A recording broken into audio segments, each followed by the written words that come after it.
Hey blues guys and gals, nice to see you again. Tonight I've brought my Gibson Les Paul Studio flip-flop teal for a quick sound demo, and just gonna let you know my thoughts about this one. This was a rare color produced for just a short time. This one was from 2001. I believe they only made these till 2003. Somebody can correct me in the comments if I'm wrong. This one's got a bit of wear and tear, folks. It is not your average Gibson. I mean, it's been through a little bit of battles. You can see it's got some battle wounds, but that's kind of cool, you know. I kind of like that. See, we got a repaired headstock ding there, but she just plays phenomenal. I double polished all the frets, buffed them out to a shine. Hard to catch it on camera, but trust me, she's just playing amazing. Really low action. You can probably see that low string action there, almost touching the fretboard, but yet there's no buzz. She's just playing absolutely perfect, and I'll show you a quick sound demo. What can I say about this guitar? So the neck is like really glossy, right? Because of the finish or the urethane, whatever they used on the finish. It's a bit glossy, so that could be sticky for some hands. You know, some people like to sand that down. For me, it's got a nice feel though. Whatever this paint is, it's got a really nice feel on the neck. The color is just cool. It's hard to catch it on camera, but trust me, there's like a greenish hue to it in the light, depending on how you move it around. On camera, it's showing up as blue, but like it's got a greener tinge to it than you can see. Oh, there you can see it, the green a bit in that light. Anyway, so you've got your standard 490R, 480T pickups, okay, Gibson pickups. Your regular Gibson Deluxe tuners. It's got good electronics, you know, Gibson's, well, they always have good electronics, what else can I say? But the base model, the difference, for those that don't know, what is the difference between a studio model, a standard model? Okay, I'm going to explain to you real quick, or special. The studio and the specials usually do not have binding on the neck here or around the body, okay? Binding is usually made, that white line around the edges, it's made so if your guitar gets dings like this one right here, right, the binding should have protected that a little bit more than it did. But since this guitar doesn't have binding, that's what happened. We got a bigger ding than we should have had. So this is a prime example of why guitars have binding right here, folks. That clear ding right there. Other than aesthetics, you know, a lot of it is looks, but some of it is to protect your guitar. Another example on this neck right here of how binding would have been efficient. You see this wear and tear right here on the neck?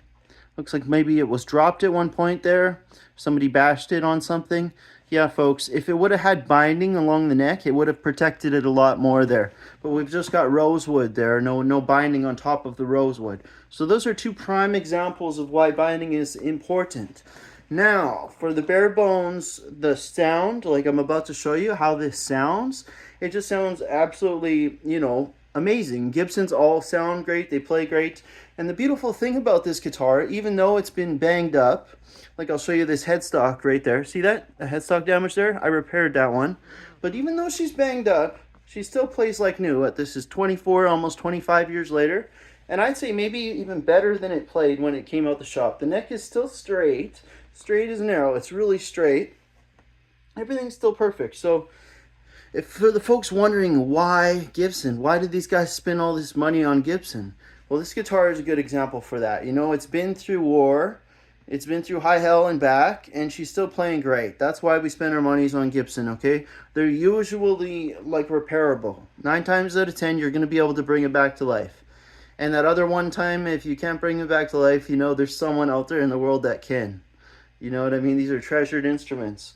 So that's why, you know what I mean? The value is like, before I play, I just want to explain to y'all, because some people think, oh, these rich guys spend their money on Gibsons, you know? But the reality is, you know, these are our tools. We're musicians. These are our tools, just like carpenters have tools, okay? And these Gibsons are built to last. This is a generational thing. You can pass these down to your kids, their grandkids. As long as you keep it in, get a case for it, keep it in decent condition, you know what I mean? It's going to be something that's generational for you. So it's not just like a quick run and go purchase. It's something that's going to stick by you and be an investment. Okay, folks? And this is what she sounds like. without further ado, thanks for sticking around this long. If you made it to the end of this video, comments, I made it to the end. Okay, I appreciate y'all. I am Blues Guy.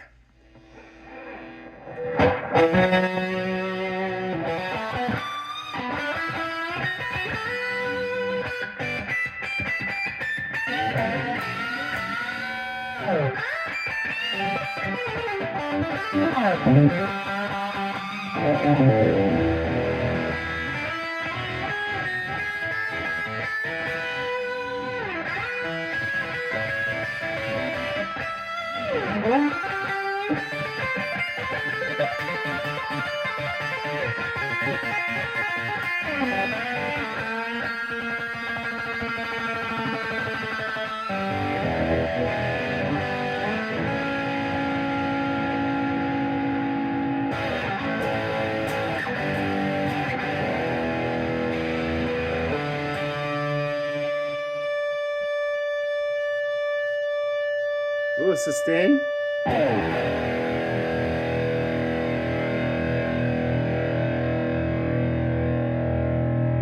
Now that sustain at the end where the notes just kind of rings out, that's going to be the last notable thing I mentioned about this guitar is the studio. Well, most of the Gibsons, okay, the Les Pauls, correct me if I'm wrong, I think most of the Gibsons actually, if not all of them, have a neck through design, okay, where it's a set neck in here, okay, it's glued in, it's set into the body, it's never coming out of place, and that some people call that for more sustain because this is all one piece of wood, essentially.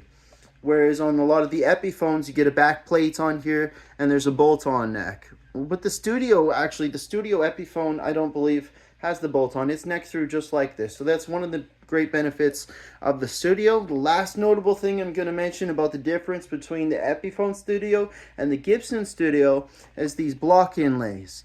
Okay? Most of the Epiphone studios I've seen have the dot inlays. Okay? Just like that red one back there, actually, that you can see. That's an Epiphone studio with the dot inlays. It doesn't have the blocks. So, yeah, if y'all are interested in a side-by-side comparison, maybe we could do that, possibly. You know, if you want to see what the Epiphone studio sounds like, plays like, looks like. But, yeah, this is Blue Sky. If you came out tonight to watch the video, I appreciate y'all so much, okay? I'll see you on the next one. I'm going to keep producing content for my viewers here, my audience. I know there's some real folks out there that just appreciate a video about a guy just enjoying his guitar. You know what I mean? There's no branding on here yet. There's no kind of cliche on here. You know, I'm not showing off. Although I am show and telling, I'm not showing off. This is all just good vibes here from a guy that's been into guitar for about 20 years plus now. You know what I mean? That's why we're finally getting into Gibson territory. It's great fun. It's great fun, folks. You got to get yourself a Gibson at one point in your life if you're a musician. Just to say I had a Gibson, you know what I mean? Blues Guy out.